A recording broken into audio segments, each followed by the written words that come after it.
இப்போ இந்த 500 500லாம் செல்லாது. அப்போ 40 கோடி இருக்கு, என்ன பண்ணலாம்? ஓகே.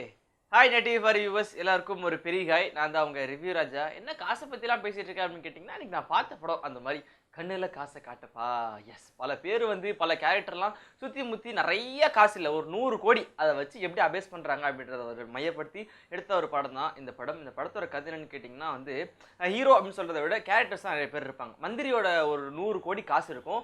அந்த காசுனா அங்கே மலேசியாவில் இருப்பாங்க, அவங்கெல்லாம் கேரக்டர்ஸ்லாம் மலேசியாவில் இருப்பாங்க. அங்கே ஒரு 4-5 கும்பல்லாம் பிளான் பண்ணி அந்த 100 கோடி அபேஸ் பண்ண சொல்லிட்டு ட்ரை பண்ணுவாங்க. கடைசியில் யார் அதை ஆட்டையை போட்டு வச்சுக்கிட்டா அப்படின்றது தான் இந்த படத்தோட கதை. இந்த படத்தோட ஹீரோ அரவிந்த். நம்ம சின்ன அப்டேட் படத்தில் பார்த்துருப்போம், ஒன் ஆஃப் த ஹீரோ வந்திருப்பாரு, கோவா படத்துலலாம் ஸ்பெக்ஸ் வச்சிருப்பாரு, அவர் தான். ஸோ அவங்களோட தாத்தாவா நம்ம எம்எஸ் பாஸ்கர் வராரு. அவர் அடிக்கிற லூட்டி இருக்குது, அவர் பாட்டு காமெடி பண்ணி போயிட்டே இருக்காரு. அடுத்ததான் நம்ம கல்யாண் மாஸ்டர், டான்ஸ் ஒழுங்கா இல்லையா, ஒழுங்கா ஆடுங்க அப்படின்னு நம்ம பேசுவார் இல்லையா அந்த டிவியில், அவர் தான் வந்து கல்யாண் மாஸ்டர். ஸோ இந்த படத்தில் நடிச்சிருக்காரு. அடுத்ததான் வந்து நம்ம யோகி பாபு. இப்போ ரீசெண்ட் டேஸில் படத்தில் யோகி பாபு எங்கே வந்தாலும் அவர் பாட்டு கிளாப்ஸ் வாங்கிட்டு போயிட்டே இருக்காரு. ஹீரோ கிளாப்ஸ் வருதோ இல்லையோ, அவருக்கு கிளாப்ஸ் அப்படி வருது. ஸோ இந்த வகையில் இவங்களெல்லாம் இருக்காங்க. ஸோ கதை சொல்லிட்டேன் இல்லையா.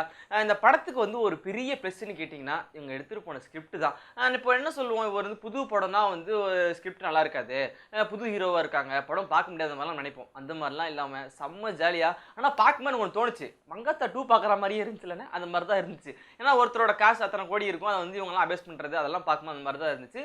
அதையும் தாண்டி இந்த படத்தோட டைரக்டர் கௌதம் ஸோ சூப்பராக எடுத்துகிட்டு போயிருக்காரு. ஃபர்ஸ்ட் ஹாஃப்லாம் பார்க்கும்போது ரொம்ப அப்படியே ஸ்லோவாக அப்படியே ஜவில்தா மாதிரியே இருந்துச்சு. அடுத்து செகண்ட் ஹாஃப் பார்த்தீங்கன்னா அதுவும் ஜவில்தா மாதிரி தான் இருந்துச்சு. ஆனால் கிளைமேக்ஸ் எனக்கு ரொம்ப பிடிச்சிருந்துச்சு. இந்த டீம் அப்படியே ஒரு 10 பேர் இருப்பாங்க, ஒரு 10 பேர் 8 பேர் பண்ணுற லூட்டி இருக்குது கிளைமேக்ஸில், செம்ம ஜாலியாக இருக்கும். அந்த காசுக்காக அடிச்சுக்கிட்டு போவாங்க, துரத்துவாங்க.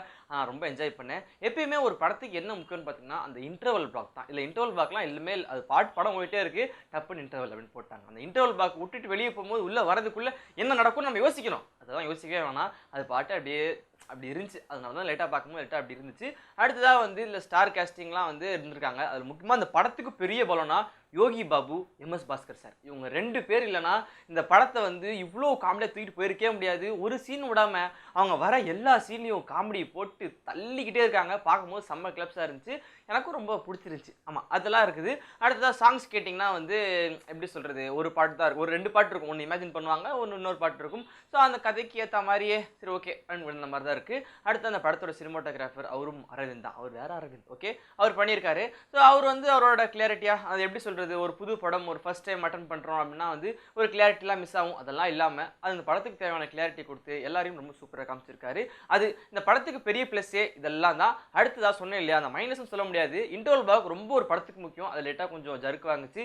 அடுத்ததாக அந்த கிளைமேக்ஸ் பார்க்கும்போது செம்மையாக ஹாப்பியாக ஃபீல் பண்ணேன். அந்த ஹாப்பியாக ஃபீல் பண்ண வச்சாங்க பார்த்தீங்களா, ஒரு சில ஒரு 10 நிமிஷம் அப்படி இருந்துச்சு இல்லையா, அந்த 10 நிமிஷத்துக்கு கொண்டு வந்து ஃபுல்லாக படத்தில் வச்சுருந்தாங்கன்னு வைங்களேன், பரபரப்பா இந்த படம் வேற லெவலுக்கு இன்னும் போயிருந்திருக்கும். அதான் போஸ்ட் ப்ரெஸ்டான அட்டம்ப்டாக இருந்தாலும் இந்த மாதிரி சில பல விஷயங்கள்லாம் கொஞ்சம் படத்து ஃபுல்லாக காமெடி இருக்குது நிறைய.